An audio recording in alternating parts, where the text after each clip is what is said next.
We ask, what are your night shift horror stories? Oh man, I hate recalling this story. I work night shift at a rehab facility. We have a protective gate with a camera looking down from above and one of those doorbell cameras. In the office, the camera monitor is on a wall and the doorbell monitor is on another wall. I was doing some paperwork and I see this guy walk past. He stops for a few seconds, then slowly turned around, walked back and stared up at the camera. He just kept staring. The facility is in a rough neighborhood, so I'm fairly used to folks hanging around the gate and I just usually ignore it. But the way he was staring was off-putting, like his eyes and expressions were hollow and dead, almost as if he was in deep thought about something horrible. I was pretty sure he was zonked out on synthetics. I used the intercom to see if he was okay, but he just kept staring directly at the camera. We have a rule. If it's not hurt or trying to come through the fence, just let it be.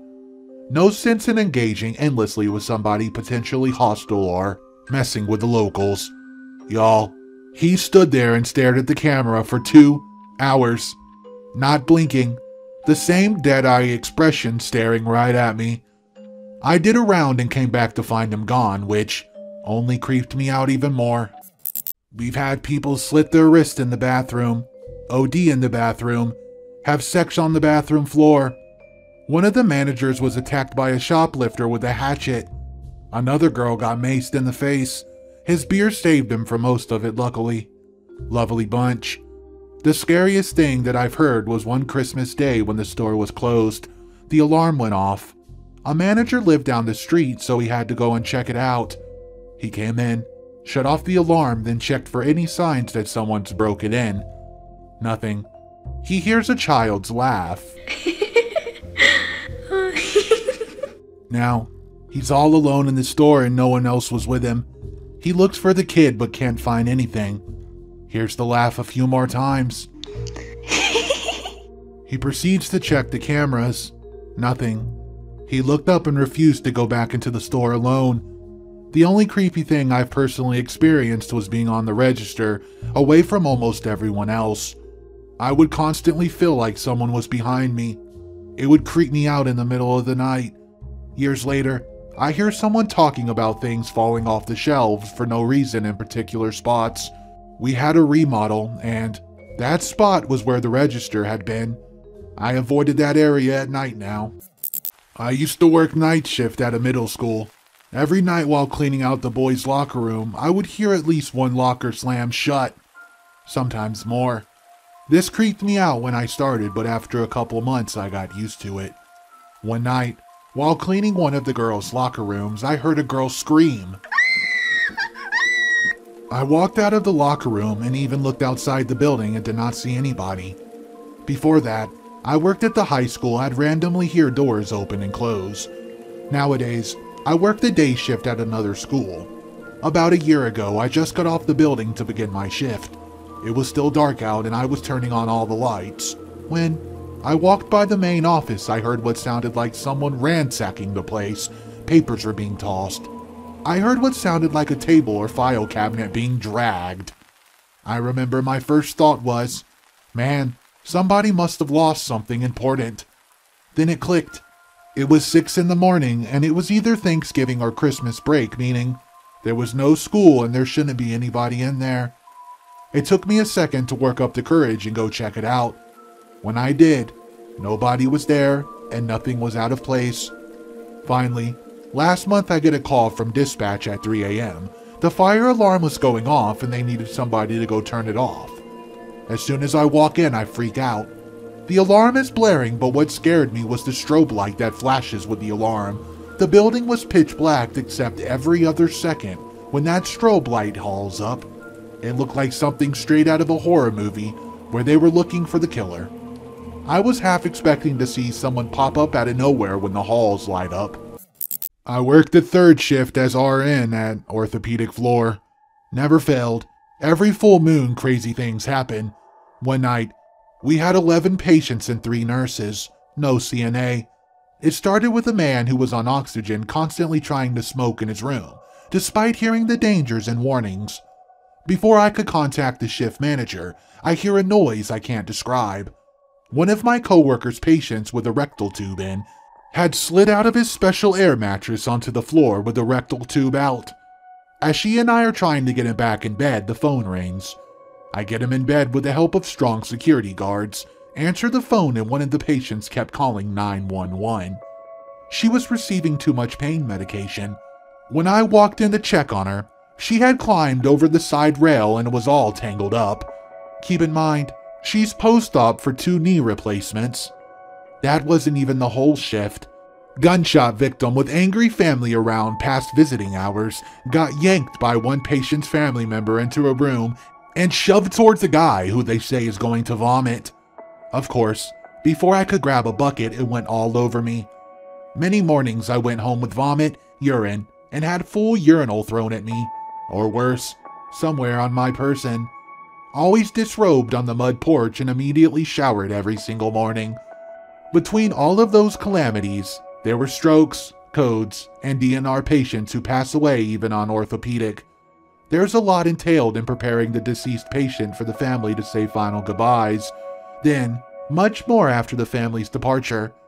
Not sure why this particular memory is so prevalent in my mind, as there were much worse incidents that happened. I'm a paramedic working the graveyard shift. One night got called for a situation with unknown police on the way. There was a lady around 40 and she just arrived in the country. She was laying on the couch, wide open, pupils fully dilated. There's almost no white in her eye. She's breathing normally, but she's not moving. At one point, she screamed and her body jerked in a way that no living thing should move. A friend of hers was with her and she was the one who called 911, trying to figure out what happened to the girl and asking basic medical questions. Her friend told me that she had been exorcised twice in Colombia before. At that point, I was scared a little. Since she's not responding at all, we bring her to the hospital. All of her muscles were so hard that we decided to take her out of the stretcher. We were able to carry her like a plank on the stairs. She also tried to scratch my face with her nails, and once every 5 to 10 minutes, scream like something I've never seen before. She went to a psych ward shortly after. Never heard from her again. 15 years later, I'm still wondering if it was a real demonic possession or just a psych condition. If you guys are enjoying the stories so far, make sure to press the subscribe button and always hit the like button if you're enjoying the content.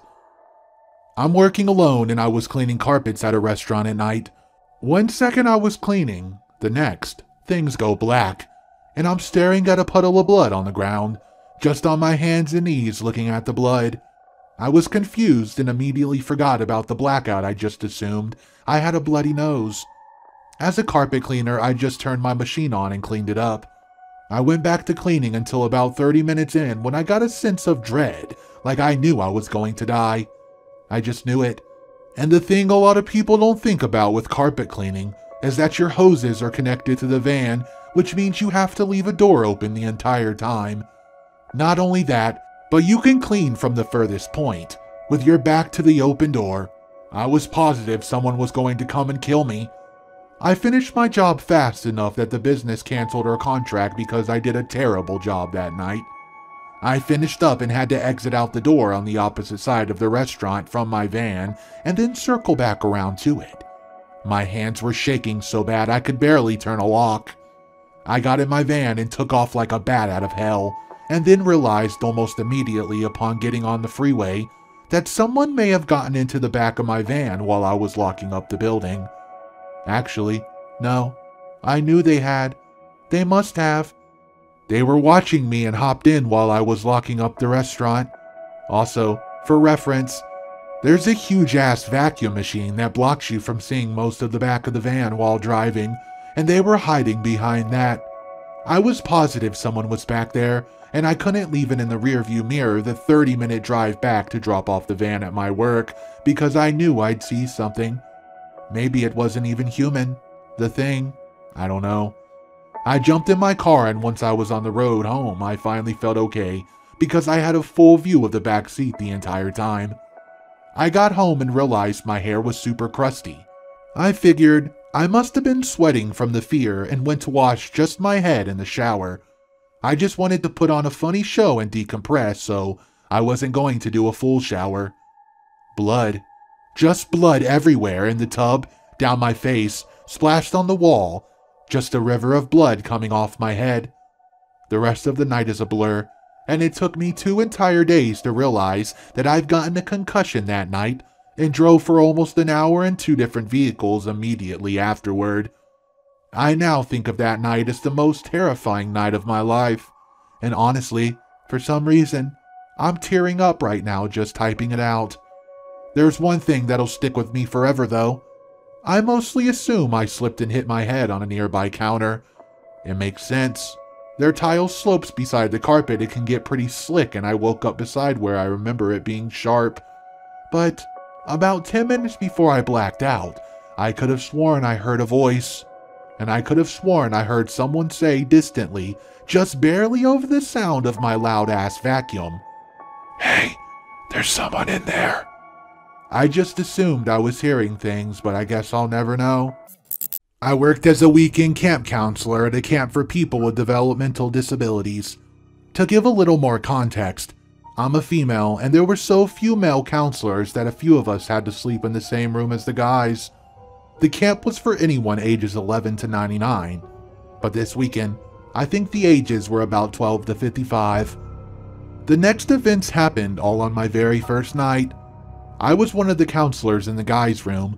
One of the guys seemed to like me throughout our daytime activities, and as soon as the lights were off at bedtime, he moved to the empty bed next to mine, about 5 feet away, and started to jerk off. I was so shocked I had no idea what to do. I just lay there frozen. When he finished, he got up to clean himself. He turned the bathroom lights on, which woke up anyone who was near, including this one teenager. That teenager immediately booked it outside, which set off the alarms in the whole building, which woke everyone up. The protocol is that most counselors have to go find the person, so we had to shove our shoes on and try to find him in the pitch black woods. After about 5 minutes, one of the counselors found him, and we all settled back into our beds. Because of all that, one particular kid had way too much sensory overload, and possibly he was tired. So he screamed at the top of his lungs for about 10 minutes, until he finally calmed down. After that, everyone calmed down and fell asleep, except me. As exhausted as I was after that, I laid awake thinking, what did I get myself into? It's late, so likely no one will see this, but I work night security at a museum. I was usually second shift 3 p.m. to 11, but I often covered the graveyard shift for some coworkers to get extra money. One night, I'm working a double 3 p.m. to 7 a.m., and for the second shift I'm working all alone. My partner leaves at 11 p.m. and I say goodbye as I'm making coffee. All is quiet and everything's normal. I'm drinking coffee, listening to a podcast, and flipping through Reddit when I see the motion sensors start going off. I turn on the lights and look at the cameras. The way the motion sensor worked was it was told where the motion in the building was, so I started to follow the motion sensor in conjunction with the cameras, but as the motion is moving, there isn't a damn thing on the cameras. So I start to get worried. I start gathering a flashlight, which doubled as a nightstick, a phone just in case I need to call the authorities, and my cup of coffee. As I'm gathering all of it, something starts banging against the bay door that connects the loading dock, where the security office was. It was like someone threw a hammer at it, but nothing on the playback for the camera. So I go up to the area where the motion sensors were going off, and there wasn't anything, except for the smell. There was a smell of burning hair. It was everywhere and it went. So I started worrying about a potential fire, but our fire systems used to get triggered by dust, so they were really sensitive. I was a little concerned that the system was not going off. Then the hair on the back started standing straight on end, but nothing was around me. It was freaky, so I ran back to the office and decided not to do the rest of my tours that night. I kept the lights on and monitored the cameras until the next shift took over. I used to work in a pub which closed at 11. After stopped serving the customers, we had to clean for the day. It was 11:20 and 11:30 was when I was free to go home. The pub was located in London's Fitzrovia, and I live in proximity to the Tower Bridge area. Most of the time, I just took a walk back home, which usually took me about an hour. My way home was usually along Fleet Street and Cannon Street. The latter runs basically through the city. It's extremely busy during the day, but dead quiet at night. No nightclubs, no cinemas, or other venues of this type. And most pubs around here close at 11, so by midnight, you were able to meet their only night buses. Literally, no pedestrians. I love this walk. They helped me clear my mind and get some fresh air after the thick atmosphere of the noise and smoke-filled pub. Throughout a couple of months of my work, I had 2 encounters that creeped me out a bit. Right in front of the Cannon Street station, there was a middle-aged, smartly dressed gentleman standing next to a phone booth and trying to do something with his mobile phone. When I approached him in a very polite manner, he asked me whether I chance had a spare 50p, aka quarter, because his mobile phone doesn't work and he would like to make a phone call. He looked sober, behaved responsibly, and seemed to have been one of the city executives who stayed in the office a bit too long. Nothing seemed off about him, so I decided to give him what he requested, 2 quarters. He thanked me jovially and proceeded to walk home. A couple of days later in the same spot, around the same time, the same man, when I approached him, asked me the same question. This time, I freaked out. I replied I have no chains on myself, and I almost ran away from that place. To this day, I have no idea who that man was and why he kept standing in a desolated place asking for 2 quarters. I mean, in both cases, he might have genuinely had some sort of problem with his mobile phone, but what are the odds? As I walk along the street between Monument Station and the Tower of London, I see a car who drove seems to be lost or looking for something. They turn into a side street, then come back, reverse, finally approach the only person in the vicinity, me. The windows roll down and I see a woman in her late 30s. She calls me and asks me is there a patrol station nearby. I tell her. Then before she drives away, she asks me if I can spare her some money because her mobile phone doesn't work, and she's forgotten her purse. She needs 2 quarters. She looks sober and is polite, but this part about forgetting money just doesn't stick.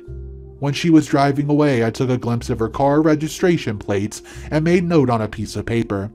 And again, a week or so later on the same street, at approximately the same time, as I walk home, a car pulls over next to me, windows roll down, and a female driver asks me for the same amount of money, as she's short of patrol and doesn't have her purse on her. It kicks me as a quirky deja vu, and I take a look at the lady and her vehicle. The thing is, at this moment, I cannot recall the face of that lady for a week before. Also, I realize I did not remember the make of the color of the car, but when she drives away, I take a look at her registration plate and frantically start looking for the piece of paper I put down a week earlier. I find it. Take a look. Yep, same car. Almost surely the same driver. What was this lady doing in the middle of the night, driving through an almost empty part of the city asking random people for money? Now, after years, I start to accept a theory that it was kind of a glitch in the Matrix type thing. I worked the closing shift at a pizza place one night. My friend, we'll call him Jake, was in the office counting up the money from the day, and I was out in the lobby turning everything off. As I was walking towards the back to help Jake, I swear to God I saw someone standing in the arcade room staring right at me. I was freaked out as the place has been closed for 20 minutes and the front door was locked, so there's no way anyone could have gotten in. As I went to go talk to the person to ask them to leave, Jake came running to the front and he quickly pulled me into the office. I told him the situation and he told me to look at the cameras. Nothing. No one's been in that room for at least a half an hour. He then went on to explain the story of what happened in there.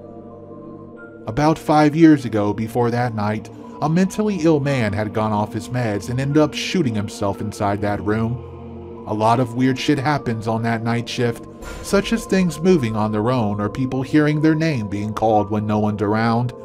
I haven't experienced any until that night.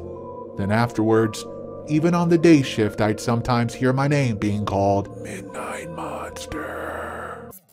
I used to work night shift at a grocery store in my small town in North Dakota. We usually closed at 10 p.m., but sometimes people would come in last minute. It was annoying, but the store director did not want to tell the customers to leave before we locked up. I usually did a walkthrough to the store to make sure no one was still in there when we pulled the registers. This one incident seriously creeped me out, and another courtesy out. I was doing my usual walk around before closing. We had skeleton crew that night, and I see this priest, really tall guy, bald. I walked past him and he smiled and said hello. I walked all the way back around and the other courtesy tells me he saw the priest too. And the cashier asked me if it's okay to pull the drawer. I say, there's still one more person in the store, and I tell her it's a priest and she says she never saw anyone come in. I thought maybe she wasn't paying attention to the doors and did not see him, so we wait for him and check out the manager and asked if anyone's been in the store. It's been 10 minutes since I checked around again, so I go and I still can't find him. I check the bathrooms and Ziggy on the courtesy goes around with me and we check the employee's bathroom. He looked pretty old, so we might have gotten lost. We even the back storeroom and we can't find him. I'm pretty convinced I saw a ghost or something that night because the other bagger was up front and I'm pretty sure the cashier would have remembered checking out a priest. He was pretty spooked too. I'm pretty sure the cashier and my manager did not believe us. What do you guys think it was? I worked at a movie theater when I was 17, and I had a couple things that were corroborated years later by current employees. After the last showing of the night, my manager would lock the doors and the rest of the crew would do a final sweep/cleanup of the theater and bathrooms. On more than one occasion, and with 3 of my female coworkers, we heard the sound of child laughing in the ladies' room. Every time it happened, the manager would have to check the bathroom, but no one was ever in there. One of those women quit after it happened to her a second time. Another time, a customer came running towards the concession stand from one of the theaters at the end of the hall, screaming. To this day, it's scary as I've ever seen anyone scream. She kept saying, "It's bleeding, it's bleeding all over me." Once we calmed her down enough to get a full sentence out of her, she said there was an arm hanging out of the wall of the theater she was in, and it was dripping blood. Naturally, my boss called the police and they investigated it. There was no arm hanging out of the wall, but one of the officers did find a square hole in the concrete behind the padded wall. It was deep enough to reach his arm into his shoulder. The only thing I was actually a part of that still creeps me out was the man in the projection room. We used the emergency door in one of the theaters to take the trash out because the dumpster was just outside it. When you brought the rolly bins back in, you could see up into the projection room. Well, on more than one occasion, and a few other guys would see a man standing in the window of the projection room looking down at us. He was wearing a brimmed hat, similar to what you see in old detective movies. A Tribbley, I think it's called. So, you couldn't quite see all of his face.